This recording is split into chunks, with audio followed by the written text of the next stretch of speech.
সব প্রায় 55 বছর পুষ্পস্তবক অর্পণ পরে করা হচ্ছে আজকে আবার উদযাপন করছি। বিআরটি এর অনেক পক্ষ দিন। থেকে। একটা দেশের সানাউল স্বাধীনতার জন্য 55 পুষ্পস্তবক বছর অর্পণ করছেন খুব বেশি দিন না হলে পক্ষে খুব কম দিনও জনাব না সানাউল হক, আমরা করতে পেরেছি। উপপরিচালক।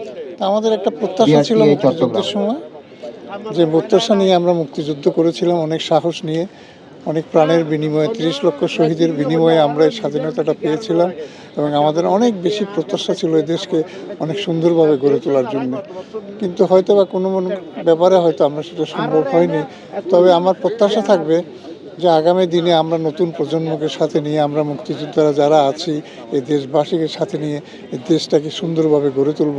যেভাবে মুক্তিযোদ্ধারা মূল্যায়িত হওয়ার কথা ছিল দেশ গড়ার জন্যে, দেশের জন্যে, এবং তাদের সে মেধা, বুদ্ধি এবং দেশপ্রেম যেটা ছিল সেটাকে কাজে লাগানোর জন্য, সেটা কিন্তু হয় নাই। আজকের এই মহান বিজয় দিবসে সকল আত্মদানকারী সকল শহীদদের, সম্মানহারা মা বোনদের এবং আমাদের জাতির শ্রেষ্ঠ সন্তান যারা আমাদেরকে একটি নতুন দেশ, নতুন মানচিত্র এনে দিয়েছিল, তাদের সকলের প্রতি জানাচ্ছি কৃতজ্ঞতা। আমরা তাদের যে ভালোবাসা, যে দেশপ্রেমের মাধ্যমে আমাদের একটি নতুন দেশ, নতুন একটি মানচিত্র এনে দিয়েছিল, আমরা প্রত্যাশা করি আমাদের আগামী তরুণ প্রজন্ম তারা সেই দেশপ্রেমে উজ্জীবিত হয়ে তারা একটি নতুন বাংলাদেশ গড়বে, যে বাংলাদেশে সবাই থাকবে নিরাপদ, যে বাংলাদেশে প্রতিটি মানুষের অধিকার প্রতিষ্ঠিত হবে, যে বাংলাদেশে সবাই শিক্ষিত হবে, সেই শিক্ষা হবে বড়দেরকে সম্মান করার, ছোটদেরকে ভালোবাসার, যে শিক্ষা হবে একজন অসহায় মানুষের পাশে দাঁড়ানোর, যারা দেশকে ভালোবাসবে, দেশের মানুষকে ভালোবাসবে এবং এই দেশকে বিশ্ব অঙ্গনে একটি শক্তিশালী অবস্থানে নিয়ে যাবে। আমরা বিশ্ব মানচিত্রে আমাদের অবস্থান দৃঢ় করতে চাই, এই প্রত্যাশা রাখছি। টানা তৃতীয়বার অর্জন করেছে দেশের সেরা সুপার ব্র্যান্ড স্বীকৃতি বসুন্ধরা টিস্যু।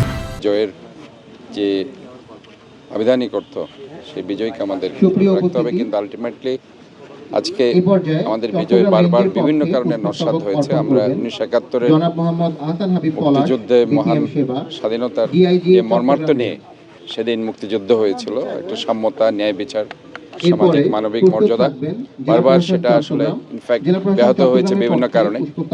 আমরা মনে করছি যে আমাদের এই বিজয়কে যদি ধরে রাখতে হয়, আবিদানি করতে আমাদের সবাইকে মিলেমিশে ঐক্যবদ্ধভাবে মানুষের যে মৌলিক অধিকার এবং গণতান্ত্রিক অধিকার, আমরা যদি সেটা রক্ষা করতে পারি এবং সবসময় সেটা যদি আমরা সচেষ্ট থাকি, তাহলে বিজয়ের আনন্দটা আমরা সবসময় পাবো। আর আমরা সিটি কর্পোরেশনের পক্ষ থেকে আমরা আজকে 10টায় আমরা যারা আজকে বীর মুক্তিযোদ্ধা, যাদের আত্মত্যাগে বাংলাদেশ পেয়েছে, একটা লাল সবুজের পতাকা পেয়েছে, তাদেরকে আমরা সম্মাননা প্রদান করছি, আমরা তাদের ক্রেস্ট প্রদান করছি এবং আমরা যারা সেখানে যারা মৃত্যুবরণ করছে তাদের পরিবারকে সম্মাননা প্রদান করছি।